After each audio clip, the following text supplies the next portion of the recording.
Um, who do you think makes the best argument against faith?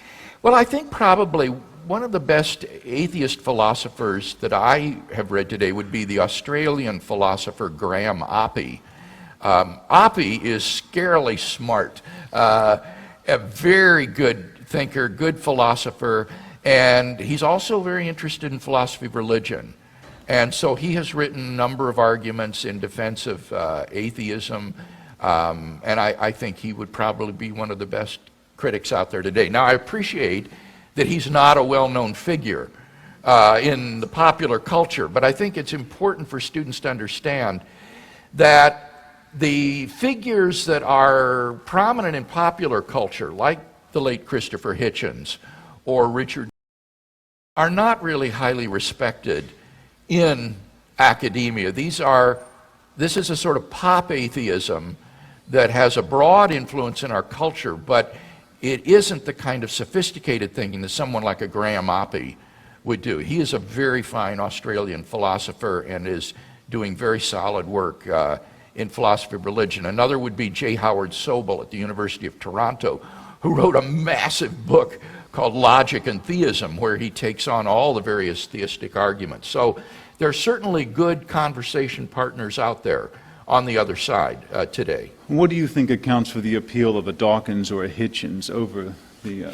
Well, you and I were talking a little bit about this before the time tonight, and I think that a lot of people have had negative experiences with religion at some time during their upbringing, and I think many of us bear the emotional scars of those experiences.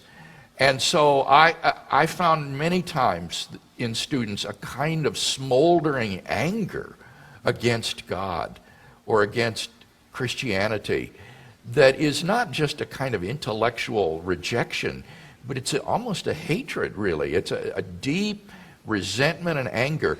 And I think when people like Christopher Hitchens and Dawkins come along, they articulate that anger and that hurt, and people resonate with that, and so they become, in effect, their spokesman, and they latch onto it.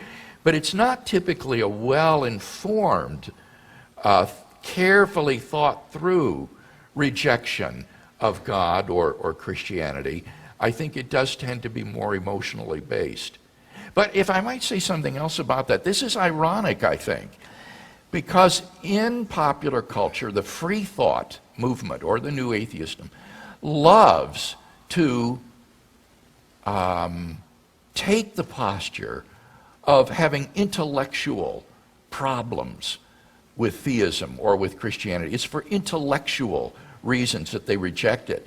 And I think they would really bristle at my characterization of their unbelief as primarily emotionally driven. But in fact, I think the reason for that is, you see, it's not respectable, it's not intellectually respectable to say, I reject God because of emotional hang-ups or because of emotional scars. Instead, when you portray yourself as someone who has intellectual difficulties with the faith, then suddenly that's very respectable. Your unbelief now has a kind of aura of sophistication and credibility about it. And so it's really funny to me, some of these YouTube atheists and internet infidels, who attack Christianity, put out these absurd, angry diatribes against Christianity or theism, are clearly being driven by emotional grounds, but they love to portray themselves as though they were the great intellectuals, when in fact they haven't studied philosophy, they haven't studied New Testament history or theology, they know very little about the subject, actually. But you see, that's how your unbelief has self-respect and respect in the lives of others, is by portraying it as an intellectual problem. Interesting.